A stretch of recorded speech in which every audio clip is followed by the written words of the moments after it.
வணக்கம் மக்களே, இந்த வீடியோ கொஞ்சம் பாருங்களேன். எங்கே காணோம், உங்க அப்பாவை காணோம், இதை சொல்லி இருக்கிறார். விஜய் சார் சொன்னார்ல, அப்பா அங்க தேடாதீங்க, மக்கள் மனசுல பயந்து இருக்கிறான். அது முன்னாள் முதலமைச்சர் மு.க. ஸ்டாலின் ஐயா சொல்கிறாரு, எங்கே காணோம், உங்கள் அப்பாவை காணோம் அப்படின்ட்டு சொல்கிறாரு.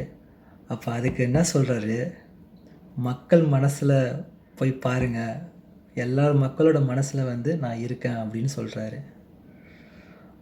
விஜய் சார் அசம்பிளி சட்டசபையில் கலாய்ச்சார், வெறுப்பேற்றினார், குட்டி ஸ்டோரி சொல்கிறேன்ட்டு, எங்கே காணோம் உங்கள் அப்பாவை காணோன்னு சொல்லிட்டு.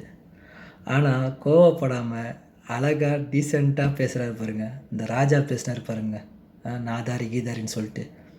Sir I love you sir, ரொம்ப பிடிச்சிருக்கு, அழகாக சொல்கிறாரு, மக்கள் மனசில் போய் பாருங்கன்னு சொல்லிட்டு கோவப்படாமல். எனக்கு ரொம்ப பிடிச்சிருக்கு, டீசென்சி. இந்த I like it sir. Sir தவறாக நினச்சிக்க வேணாம்,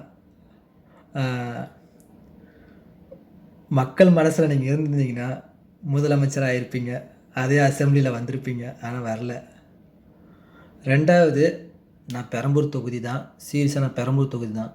குளத்திற்கு சூப்பராக செஞ்சார், எல்லாமே செஞ்சார், ஃபஸ்ட் கிளாஸாக செஞ்சார்.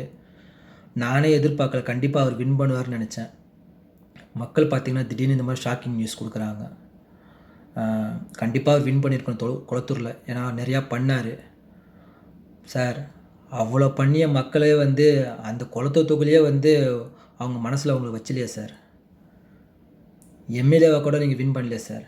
எனக்கு ரொம்ப வருத்தமாக தான் இருக்குது சார். நீங்கள் மக்கள் மனசில் இருந்திருந்தீங்கன்னா இப்போதைக்கு டிஎம்பி ஆட்சி அமைச்சிருப்பீங்க, நீங்கள் ஒரு எம்எல்ஏ ஆகிருப்பீங்க. இல்லை, ஆனால் ஐ லைக் யுவர் வேர்ட்ஸ், சாஃப்டான words I like you sir. நன்றி, வணக்கம்.